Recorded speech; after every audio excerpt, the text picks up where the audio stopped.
Good morning, everybody, and welcome to another edition of Live from the Heartland. This is Michael James. I'm here with my co-hosts, Katy Hogan and Thom Clark.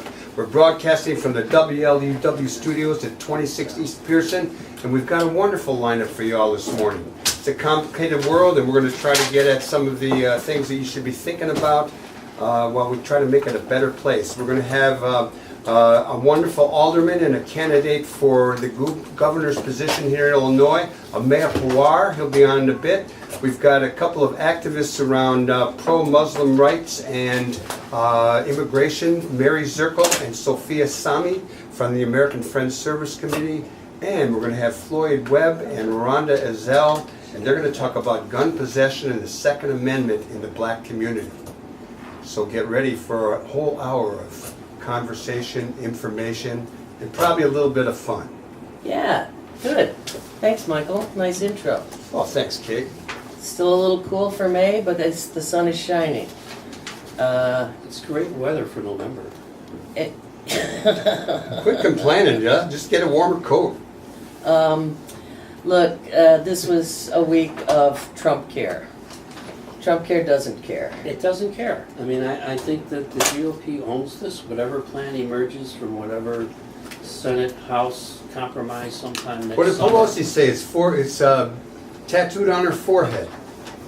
No, it's tattooed on their foreheads. That's what I meant. Yeah, right. But I think the challenge is that polling shows that at least the Trump core love this result. They're going to believe the president, their president, when he says we defeated Obamacare, and they actually don't care if they lose health benefits as long as no one else got more than they got.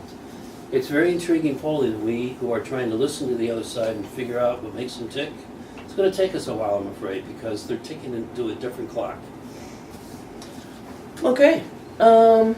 Let's see. What you got on Edgar?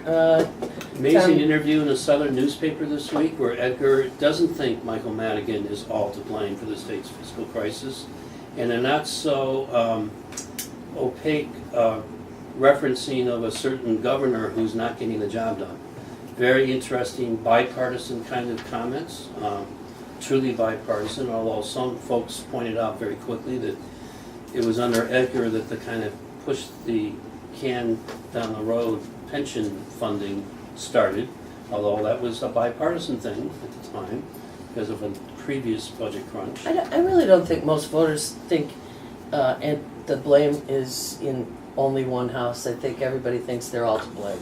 Well, at this point. I agree with you, but you don't often, when you have a party leader like Edgar, they're usually taking the one or the other side, not this kind of down the middle. Well, that is what he does. Let's not blame one person when there's plenty of blame to spread around. Let's get it fixed. Right. Which we're not doing. Yeah, it is a good example of how to talk that way.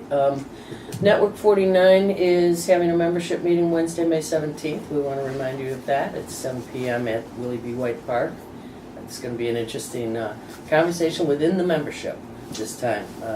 No stars to rev us up or give us information. We're going to talk to each other about what goes forward, an important meeting.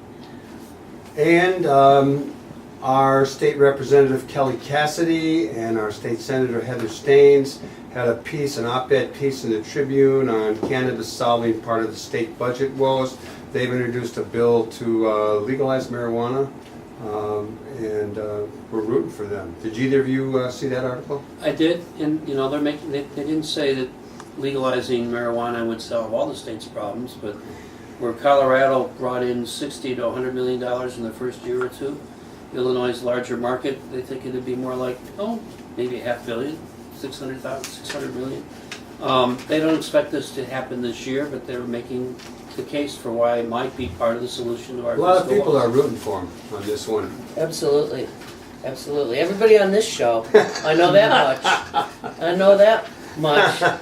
Today is World Speak Labyrinth. for yourself, John Alden, they used to say in some play. Oh, please, Michael. You are the last one that can say that. World Labyrinth Day is today. Walk, pray, discover. And if you haven't been there, Benedine Sisters up there at what used to be Scholastica on Ridge have an incredible labyrinth in their back 40. And there's a track out there for you runners. For an entirely different experience. Yeah. Thank you, Michael. Today is also the last day, the final day to participate in PB, Participatory Budgeting in the 49th Ward. Voting happens at CMSA, Chicago Math and Science Academy, 9 to 3 p.m. We're pushing big time for the Learning Garden at Gale Academy. That's a bald endorsement of that, but there are some other good things that you might want to do. Bring your shredding to that event because there is a shredding truck there from 10 a.m. to 2 p.m. today, also at the Chicago Math and Science Academy. Also, on May 15th, there will be a special talk on the history of activism in Rogers Park by our own Katy Hogan and Michael James, which will also be an opening at the Heartland Cafe at Michael's latest photo exhibit, Sweet Home Rogers Park. I've seen some of the, it's again, mostly black and white, right, Michael?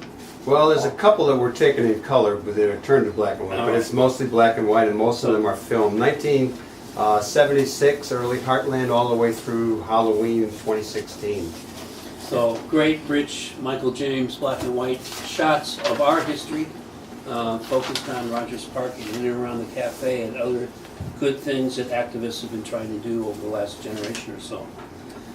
And let's see, Buckingham Fountain opens today with a little groovy, child-friendly fest down at the fountain starting at 4 p.m. The fountain itself goes on at 6, and this fountain fest, it's 90 years old today, Buckingham Fountain. And it is a lovely thing that we enjoy in our city. And the water gets turned on at 6, so hang out. Wear a coat.